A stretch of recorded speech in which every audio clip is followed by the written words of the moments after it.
Whenever the subject of the United States purchase of Alaska comes up, we talk about what a steal it was at 2 cents an acre of lush, resource-abundant land. What we fail to realize is that the land was already stolen from the native groups who have inhabited Alaska for thousands of years. Following the purchase in 1867, Aboriginal land rights were ignored by Americans as they sought profits from Alaska's natural resources.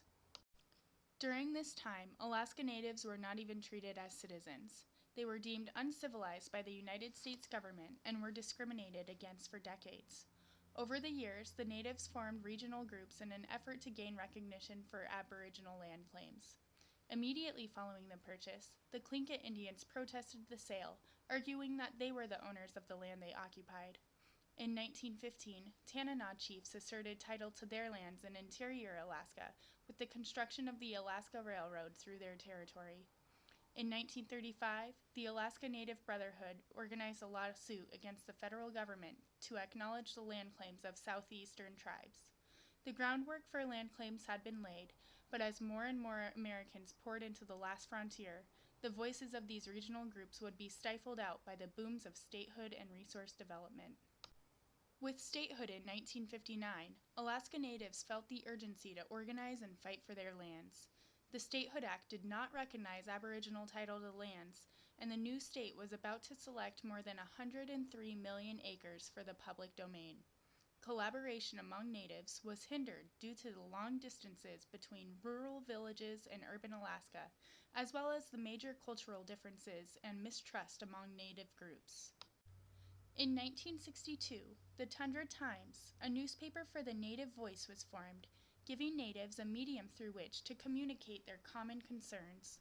Finally, in 1966, a century after the purchase, Alaska Natives would be able to take a united stand for their land rights. Over 400 delegates from 17 native organizations came together to form the Alaska Federation of Natives to advocate for all Alaska Native groups' land rights. They wouldn't have to wait long to be heard. In 1968, oil was found at Prudhoe Bay.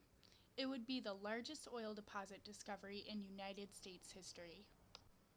After putting off the land claims issue for decades, the United States government suddenly became intensely interested in settling the dispute. The state and oil companies were eager to begin construction on a Trans-Alaska pipeline and cash in on the black gold of the Arctic. The Alaska Natives saw this sudden urgency as an opportunity, not only to reclaim their ancestral lands, but to become players in the United States economy. Advocates left their homes in places like Barrow, Sitka, and Kotzebue for months at a time to see that negotiations in Washington, D.C. were fair and just. On December 23, 1971, after years of struggle and compromise among Alaska Native groups, the state, and the oil companies, the Alaska Native Claims Settlement Act was signed into law by President Richard M. Nixon. This act, known as ANCSA, provided title to 44 million acres of land, as well as a settlement of $962.5 million for the Alaska Natives. The land and money was to be divided among 13 new regional corporations and over 200 village corporations, entirely new structures in Native society. The corporations were set up to select the lands, hold the titles, and receive, invest, and administer the settlement payments on behalf of their new shareholders, the Alaska Natives. Today, 8 Alaska Native corporations rank among the top 10 most profitable businesses in Alaska.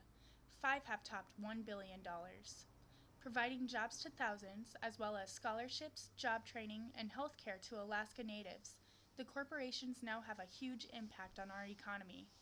However, the question remains, was it a fair deal?